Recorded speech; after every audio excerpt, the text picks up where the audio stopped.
दोस्तों, दुनिया भर में ऑलरेडी पोल्यूशन को, स्पेशली जो व्हीकल से रिलेटेड ट्रांसपोर्ट से जुड़ा पोल्यूशन है, उसको कम करने के लिए काफी पॉलिसीज बनाई जाती है। इसको हमारे ईवी पॉलिसीज कह देते हैं।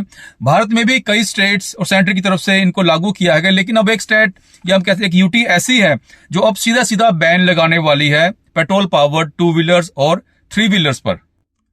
और ये अपडेट है न्यू दिल्ली से, जो कि यूटी है, इसलिए मैं कह रहा हूं कि यूटी की मैं बात कर रहा हूं। वैसे अदर स्टेट्स में भी ऐसा चल रहा है, कईयों में ये प्लानिंग चल रही है कि बहुत जल्द उसमें बंद किया जाएगा पेट्रोल पावर को, बिल्कुल। स्पेशली टू व्हीलर और थ्री व्हीलर की बात कर रहा हूं। थ्री व्हीलर को और ज्यादा अग्रेसिवली पुश किया जा रहा है। तो अगर आप भी न्यू दिल्ली के आसपास के एरिया क्या है, तो बिल्कुल दोस्तों, अगर आप प्लानिंग कर रहे हो पेट्रोल पावर्ड कुछ टू व्हीलर थ्री व्हीलर लेने की, तो थोड़ा सा रुकिए, इस अपडेट को पूरा देखिए, क्योंकि सिर्फ बैन होने की बात नहीं है, यहाँ पर सब्सिडीज की भी बात हो रही है, इंसेंटिव की भी बात हो रही है, टैक्स फ्री करने की बात हो रही है। तो ओवरऑल वीडियो पूरी देखिए ताकि आपका किसी तरह का जल्दबाजी में कोई नुकसान ना हो। तो न्यू दिल्ली की ईवी पॉलिसी में कहा गया कि टू व्हीलर्स, जिसमें स्कूटर, पेट्रोल पावर्ड स्कूटर और मोटरसाइकिल, उनको 2028 के बाद नहीं अलाउ किया जाएगा। लेकिन थ्री व्हीलर सेगमेंट जो है उसको तो अगले साल से ही बंद किया जा रहा है, यानी कि 2027 में उनको अलाउ नहीं किया जाएगा। सिर्फ इलेक्ट्रिक चलने वाले हैं न्यू दिल्ली, और यानी कि अगले साल सिर्फ इलेक्ट्रिक थ्री व्हीलर, और उसके अगले साल 2028 में जो जितने भी इलेक्ट्रिक स्कूटर या इलेक्ट्रिक मोटरसाइकिल ही चलेंगे।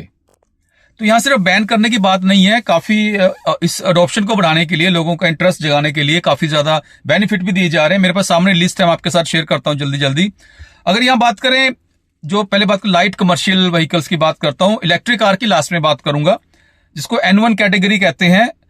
1 लाख तक जो N1 कैटेगरी है लाइट कमर्शियल व्हीकल, उसमें पहले साल 1 लाख तक की यहां पर सब्सिडी दी जा रही है, दूसरे साल 75,000 तक दी जाएगी, और तीसरे साल 50,000 तक की सब्सिडी यहां पर आपको मिलने वाली है।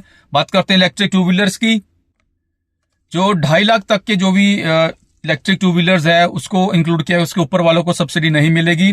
पहले साल जो सब्सिडी रहेगी वो 10,000 पर किलोवाट आवर के हिसाब से दी जाएगी, और इसको फर्स्ट कह सकते हैं कि 30,000 कस्टमर के लिए कैप किया गया है। दूसरे साल 6600 पर किलोवाट आवर के हिसाब से सब्सिडी जाएगी, जो पहले 20,000 कस्टमर को दी जाएगी। तीसरे साल 3300 किलोवाट आवर के हिसाब से सब्सिडी जाएगी, और फर्स्ट 10,000 कस्टमर को यह बेनिफिट मिलेगा। अब बात करते हैं इलेक्ट्रिक थ्री व्हीलर। पहले साल में तकरीबन यहाँ 50,000 तक का सब्सिडी दी जाएगी इलेक्ट्रिक थ्री व्हीलर्स को, दूसरे साल 40,000 और तीसरे साल 30,000 तक की सब्सिडी जाएगी। इतना ही यहाँ पर रखा गया। इसके अलावा स्क्रैपिंग, अगर आप स्क्रैप करते हो BS4 या उसके पुरानी गाड़ी को, दिल्ली रजिस्टर्ड गाड़ी को आप स्क्रैप करते हो, तो आपको टू व्हीलर पर 10,000 की अलग से बेनिफिट मिलेगा, और थ्री व्हीलर पर 25,000, और अगर आप कार स्क्रैप करते हो तो 1 लाख तक की यहाँ पर आपको स्क्रैप का बेनिफिट मिलने वाला है। अब बात करते हैं इलेक्ट्रिक कार्स की। दोस्तों, इस पर डायरेक्ट इंसेंटिव नहीं है, ऑलरेडी सेंटर ने भी बंद कर दिया है, और अप्रैल से नहीं आपको डायरेक्ट कोई इंसेंटिव सब्सिडी यहां मिलेगी। हाँ, लेकिन अलग से और बेनिफिट है आपके साथ मैं शेयर करता हूं। डायरेक्ट कोई सब्सिडी नहीं है, लेकिन इसके अलावा आपको जितना भी इस पर रोड टैक्स होता है या रजिस्ट्रेशन फीस है, वो 100% माफ की गई है प्योर इलेक्ट्रिक पर। जो स्ट्रॉन्ग हाइब्रिड है उस पर आपको 50% तक फीस या रोड टैक्स माफ किया जाएगा।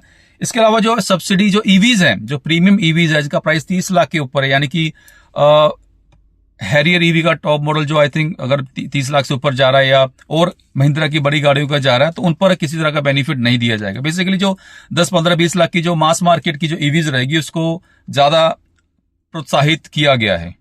तो दोस्तों, ये है अपडेट। अगर आप दिल्ली NCR में रहते हो तो थोड़ा सा ध्यान रखिए, उस हिसाब से अपनी प्लानिंग कीजिए, ताकि, क्योंकि अब तो ऑप्शन बहुत ज्यादा है दोस्तों, कोई दिक्कत नहीं है। कोई भी सेगमेंट पकड़ लीजिए, two wheeler, three wheeler, electric car, अब दिक्कत नहीं है। जब मैंने ये नेक्सॉन ईवी ली थी 2021 में, तब ऑप्शन कम थी, तब थोड़ा सा डर भी लगता था, लेकिन अब ऐसा नहीं है। बहुत टेक्नोलॉजी भी इंप्रूव हो चुकी है, बड़े बैटरी पैक आ चुके हैं, जिससे आप ज्यादा बड़ी रेंज ले सकते हो, और चार्जिंग इंफ्रा भी अवेलेबल है। अब ऑनलाइन की वेबसाइट पर सब दिखाई देता है कहाँ चार्जर लगे हैं, तो अब कोई दिक्कत नहीं है, आप अडॉप्ट कर सकते हो। बाकी ध्यान से अपनी प्लानिंग कीजिए अगर दिल्ली NCR के आप आसपास रहते हो, क्योंकि इस एरिया में बहुत ज्यादा दिक्कत है पोल्यूशन की। तो ऐसे में गवर्नमेंट की तरफ से ये रिस्ट्रिक्शन आएगी, तो उसी हिसाब से आप अपनी प्लानिंग कीजिए, उस हिसाब से अपने आगे व्हीकल्स खरीदिए। जय हिंद।